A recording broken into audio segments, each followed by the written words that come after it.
April 13th, 1970. The crew of the Apollo 13 flight to the moon radios mission control with 5 haunting words. Houston, we've had a problem. Houston, we've had a problem. For 4 days, the world holds its breath as Jim Lovell, Fred Hayes, and John Swigert struggle to stay alive in their tiny lifeboat in space. Now, more than a quarter century later, a team of Hollywood special effects artists attempts to bring this real-life adventure to the big screen in the Ron Howard film Apollo 13. Coming up, we'll visit Digital Domain, where nearly 50 model makers, pyrotechnicians, and digital artists take the awesome images of space travel to new heights, from countdown to splashdown. The fuel is go. All systems are go. Next on Movie Magic.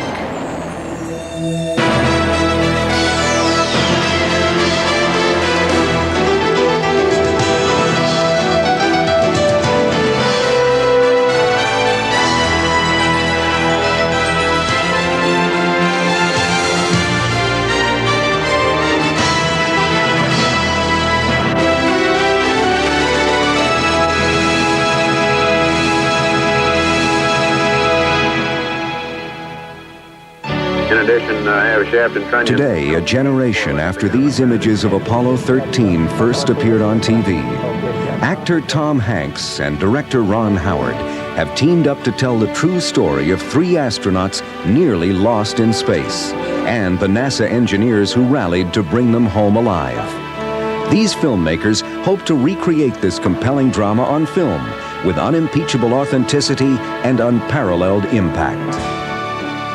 When you hear one of the astronauts talking about one of these critical procedures, you realize it's life and death. But if you just showed it, it might not look like much. But if we could just tweak it here and tweak it there, then the audience would begin to understand what was at stake. So my job became one of interpreting that. I think there's 2 kinds of special effects shot. There's the type that creates the fantastic and makes it look really cool. And there's the type that creates the fantastic and makes it look really real. And that's what all of the special effects were doing. The man who leads the effects team is Rob Legato, who previously supervised visual effects on Interview with a Vampire and Star Trek Deep Space Nine. His crew members? The wizards at the Venice, California effects company, Digital Domain. The first job is to get the Saturn V rocket off the launch pad. Loop this thing back through here. For all the rocket scenes, Legato uses miniatures. These precision models allow him to shoot scenes which are too dangerous or expensive to shoot full scale. Certain shots can be filmed using only a section of a rocket. Legato uses an 8th scale replica of the rocket's first stage for a low-angle view of the rocket engines cooling prior to ignition. For many scenes in the launch sequence, Legato will use composites, combining shots of the Saturn V rocket miniature, background footage of Cape Canaveral, and smoke and flame elements shot on stage. You have to take a model, put it against a Cape Canaveral background in broad daylight with nothing to hide behind. And then on top of that, you have to create elements that absolutely replicate this real event, which is so well documented and is so ingrained in people's minds that any falsehood would ring out. Looks good here, flight. Good agreement. Okay, boost that, Ela. That's what they looked at. Pyrotechnics expert Joe Viscosal is called in to create the ignition explosion so crucial to the film's dramatic launch here in the Digital Domain parking lot. The biggest challenge for me today is to make the miniature look as good as all of the shots that NASA has provided in the past with their cameras. And the big trick is to try to make this explosion look like theirs. The challenge is really to make the small look big. And there's a lot of variables involved in that. The size of the model, the type of chemical materials that I use, the speed of the camera, and so forth. So we're going for something that has a little more visceral quality than anything you've seen before. So the cameras are wide and up very close, and we asked Joe to make the flames go almost straight into the camera lens, which, if you shot it for real, it'd just blow out the camera. In anticipation of Joe's excellent aim, each camera is protected with a blanket of fireproofing material and a polycarbonate shield over the lens. Viscosal's incendiary brew will replicate the look of the kerosene and liquid oxygen burn produced by the actual Saturn V. Legato is shooting this scene at 240 frames per second, 10 times faster than normal, to get the slow motion shots director Ron Howard wants for the launch sequence. Two Photosonics cameras, renowned for their ability to film with exceptional precision at very high speeds, are trained on the model. The Photosonics were in fact originally developed by NASA to document their own launches. Appropriately, they are now being used to capture this cinematic launch. It's kind of amazing as we're using the same camera not to shoot the real item, but to make the miniature look like the real item. Hey, Rob, real close, 2 minutes. In the final moments before the explosion, the crew wets down the deck and places fire extinguishers to prevent the spread of some very real flames. Okay, roll camera. Then hours of preparation meet with success or failure in the blink of an eye.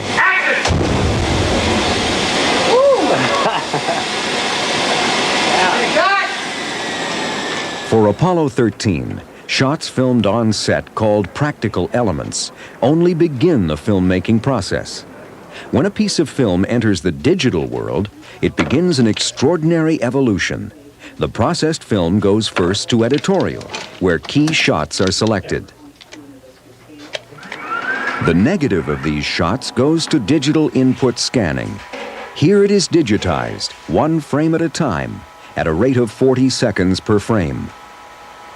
The scanner transforms the photographic images into the bits and bytes readable by Digital Domain's powerful silicon graphics computers.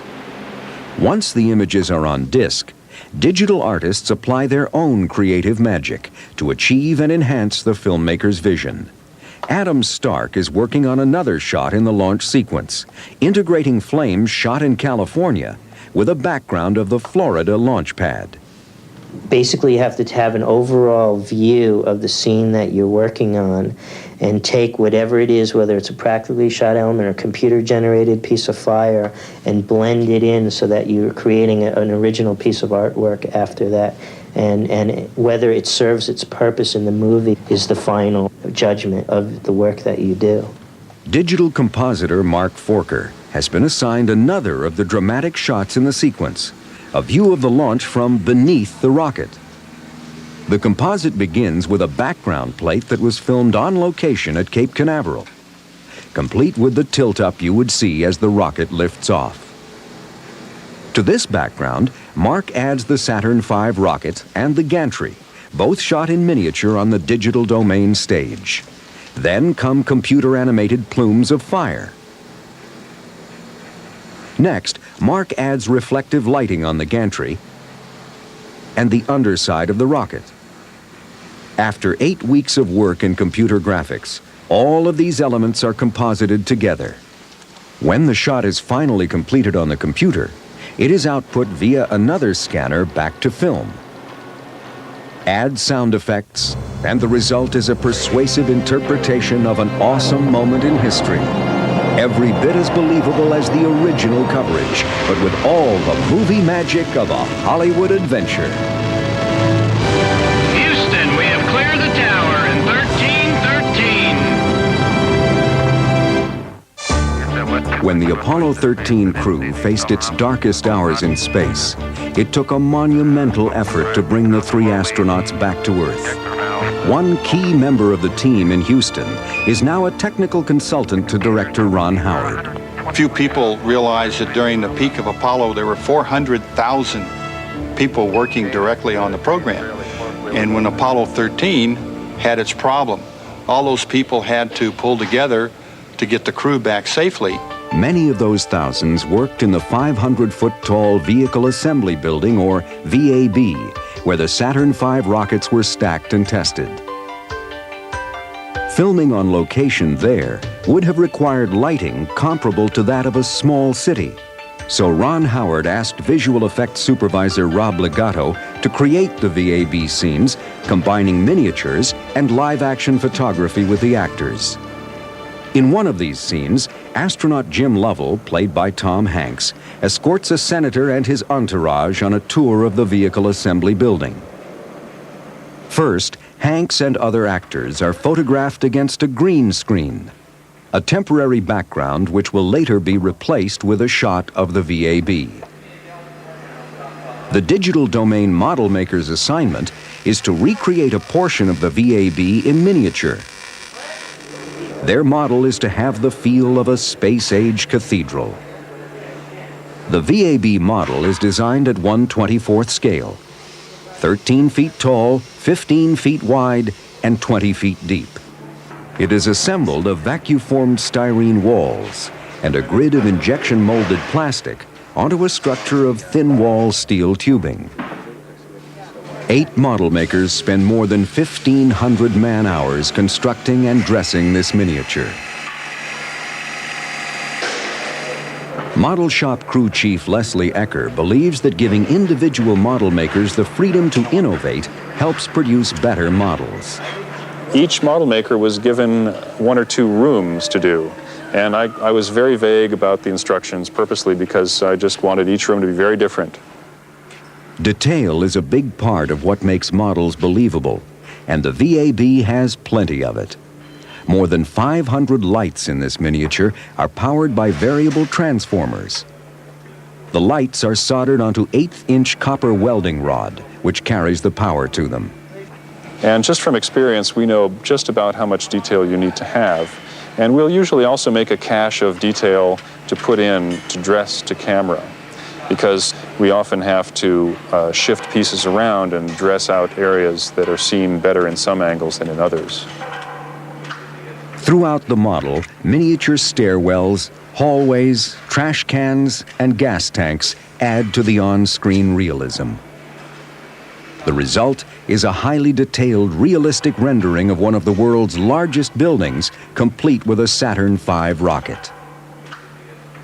A big part of creating special effects is trial and error, getting down and dirty to discover what works and what doesn't. Oh, looks good. Looks like it's not twisted. While model shop team leader Gene Rizzardi and his crew perfect the navigational system on this tiny forklift, Ecker has another problem to solve. Though computers have greatly improved the compositing capabilities on film, combining miniatures and live action is still a tricky business. In this case, the team is working on another angle of the VAB interior. They must line up their background shot of the models with live action footage of the actors shot weeks ago. The miniatures are filmed using motion control, a computerized camera technique that allows visual effects director of photography Eric Nash to program and repeat each move precisely. The movement of the motion control camera on any given frame must exactly match the movement of the live action camera. This time they fail to align because of minor unsteadiness in the live action footage. Unless they're in alignment, when you get the 2 elements rolling with each other, their axes won't match. So you'll get some sliding of one element to the other. But if their axes match, their rotational axes match, they're locked together during the move, and it looks like it was really there. The effects team shoots as close a match as possible. Then Rob Legato takes the shot to the digital artists. In the computer, the elements are finessed frame by frame, resulting in a scene so believable that audiences will be convinced Tom Hanks and company toured the halls of the real VAB. Imagine if Christopher Columbus had come back from the New World and no one returned in his footsteps. Attention all personnel, clear level 3. Are there any other questions? The most memorable moment in the real Apollo 13 story was the safe return of the astronauts to Earth. Splice down at this time. For the Apollo 13 film, the effects team has been challenged to recreate this historical event using miniatures. The question is, with the laws of physics remaining full scale, will the miniatures look real? At Digital Domain, model makers build 3/4 scale miniature capsules out of epoxy glass and mylar. At a nearby sail shop, craftsmen produce 3/4 scale nylon parachutes, 21 feet in diameter. Each has 64 alternating orange and white panels and 64 lines of nylon ribbon to attach the chutes to the capsule.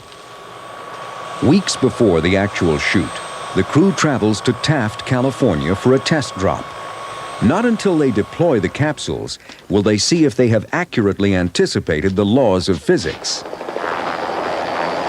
First, a helicopter is carefully positioned on a platform of plywood boxes to give the effects crew room to work.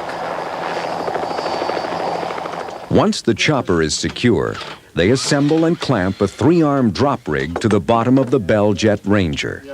This frame of telescoping steel square tubing positions the 3 chutes precisely. Ready? Okay, ready? Up and in. That's it. Now, are we sure we're hooked here? A 1,500-pound capacity hook attaches the capsule to the chopper and will allow for precise deployment. Parachute coordinator Mo Valletto ensures the parachutes are properly rigged. The test will provide visual effects supervisor Rob Legato with valuable information before they film the real thing. It's essential just to make sure everything we have covered. It may need that the capsule needs more weight to make it look more realistic. You know, all the technical things with the drop line to make sure they deploy at the right time, and all those particular items that you have no idea. In theory, it all sounds good, but until you actually do it, you don't know if it's going to work or not. Now you should get this. We're going to see if the guys are alive inside. From the test, the effects crew discovers that they need to add 100 pounds of weight to the capsule. They hope the added weight will increase vertical airflow to make these chutes perform the way the real chutes did on the Apollo 13 splashdown. When the day arrives to film the scene, so does the entire effects team at Little Harbor on Catalina Island off the coast of Southern California. Legato hopes to film 3 drops today with the quarter-scale models. Is there one ready to go? I believe that first That one? Okay, I'm going to get it on the forks then. The model shop crew adds 25-pound bags of lead shot to bring each capsule up to 300 pounds. Then, to keep them afloat, the capsules are filled with 2-part urethane foam and styrofoam and sealed with a neoprene gasket. Legato plans to cover the drop with 5 cameras, 3 on the bluff and 2 in the air. 2 jet Rangers fly in tandem for each drop. The camera ship is equipped with a gyroscopically stabilized camera. This will allow for dramatic, almost vertical aerial shots of the drops, minimizing helicopter jitter. Eric Nash will also be shooting from the air, but with an added thrill. He'll be standing on the skid of the drop helicopter. Nash wears an empty base jumping rig, normally used for parachuting from stationary objects like bridges. All we're really using it for is to have a couple of points to tie me to the helicopter, so while I'm standing on the skid, I can lean out and look straight down without seeing the skids or my feet. About 100 yards from the helicopter drop point, ground cameras are fitted with telephoto lenses and lens extenders to provide focal lengths up to 2,000 millimeters. With lenses this long, just keeping the capsule in frame can be the toughest challenge. To make it easier for the cameras to get their shots, the pilot attempts to hover while he deploys the capsule. When he's completely ready and the ground cameras have locked in on the capsule, all 5 cameras roll. 5, 4, 3, 2,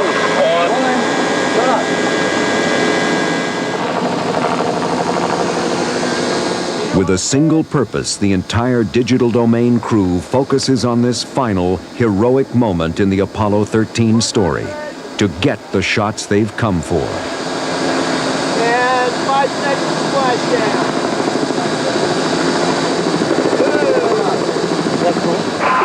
For one of the astronauts who actually lived this adventure, the Apollo 13 movie provides an important new perspective. After the initial euphoria of getting the crew home back in 1970, NASA and in general the public wanted to forget about this flight. But then after a long period of time, people suddenly realized that it was really a triumph in the technology and the teamwork and the motivation of the people on the ground working with the flight crew to get this crew home safely. So now I think it's really worth telling. It's a true American adventure story. A story, the telling of which was also a tremendous challenge, requiring the same kind of ingenuity and teamwork that NASA engineers demonstrated in 1970. When I first started working with special effects people, I thought that, well, this is going to be dry, and they're technically adept, and I'm not. And I instead found it to be, you know, wildly creative. With Apollo 13, it had to be realistic, and even a kind of hyper-reality. And that's always hard to come by in the special effects world. It's the greatest challenge.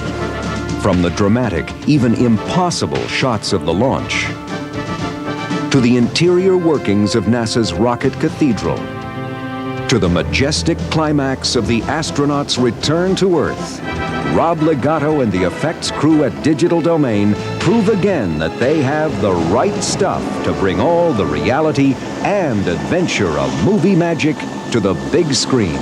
The ultimate compliment for any type of work this way where you're trying to replicate real life is no one knows who did it. If no one knew, it just was this exciting launch space film exactly the way they remembered it. That would be the highest compliment. Houston, that ship is secure. It's Apollo 13 signing off.